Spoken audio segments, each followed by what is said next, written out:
All right, joining me now are two congressmen who've had some of the most colorful quotes, to say the very least, on this story so far. Republican Ron Paul of Texas, Democrat Anthony Weiner of New York. My thanks to both of you.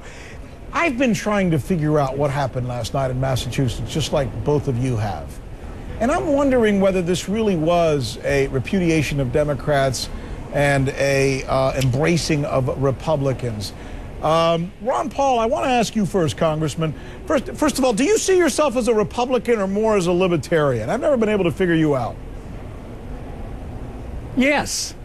I think both. I mean, you're allowed to be a conservative Republican. You're allowed to be a liberal Republican. No, I'm not taking anything. Libertarian. Libertarian just means you're a constitutionalist. I'm not taking anything away from you. I'm just thinking that you are in a unique position to try and define for us whether these folks in Massachusetts last night were saying, look, we don't care. We don't like either of you, and we're tired of the same old stuff, and we'll vote you out no matter who you are, or whether they were really saying we don't like Barack Obama, as the Republicans are telling us today that they are. What's your take? Right. Well, my take is that I'm apolitical, and I think right now that's very popular, the people that say they're independent.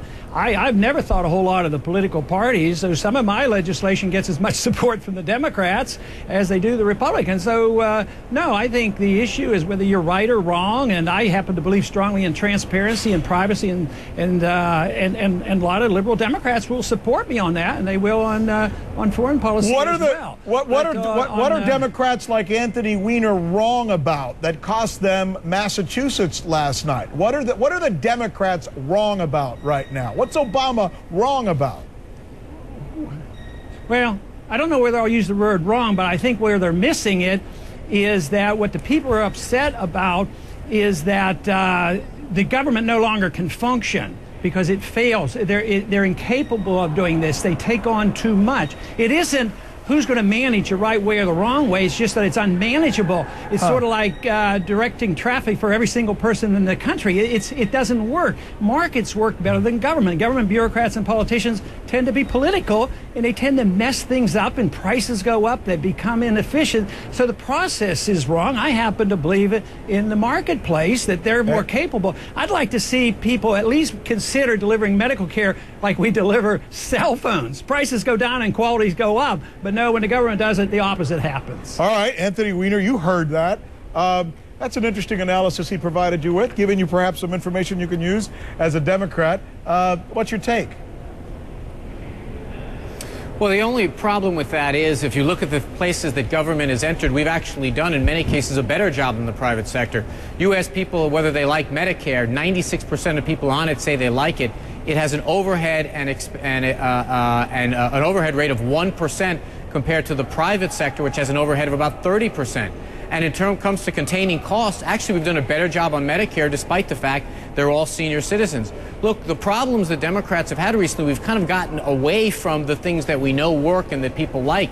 You know, we've made compromises to get rid of the public option. That would have been competition, more choice, going in the direction that Congressman Paul wants to go into. We jettisoned that on the altar of getting 60 votes from our senators, and we forgot that the American people are pretty smart. They watch these things and they say, what is it exactly that the Democrat health care plan is supposed to be about, if not something like the public option or expanding Medicare? That I think is the mistake we've made. You know, Congressman Paul is one of the rare, truly consistent guys in Congress, and we all respect him for that. I mean, sometimes, you know, I'm not sure he's in touch with the mothership on some of the things he proposes, but he's always consistent. And but in this case, he just happens to have it wrong.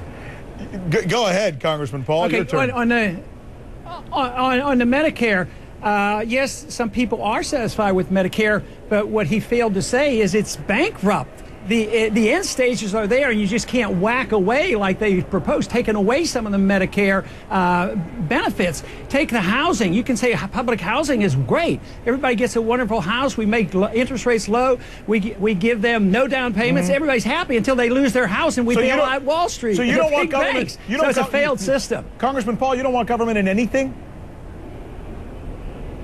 Yeah, I do. I want them to play an important role. They should be enforcing contracts. They should, you know, we're in charge at the federal level on bankruptcy, for instance. But not in health care. We don't allow people to go bankrupt. We bail them out by the people. We bail them out from the money from the people who were successful. So we have everything turned upside down. That's a good point, sir. Anyway, Anthony Weiner, how do you argue with the fact that maybe we try and manage too much, which is his principal point?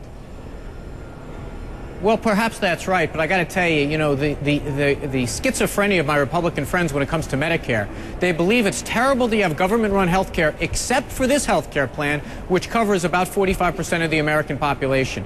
They don't like health care, but when you try to make to get some waste out of Medicare, they scream. Look, the fact of the matter is you can't just simply say government's good or bad. There are some things we do well, some things we don't do as well. But health care is a case that we know the free market is never going to be the way you solve every problem, because they're never going to cover sick people. We're going to have to leave it there, gentlemen. Congressman Ron Paul, Congressman Anthony Weiner. You guys are great. Until 65, they did. Thank you both. There you go. you. That's Ron Paul. Get that last shot in. We appreciate it. Good for both of you. Oh, so we.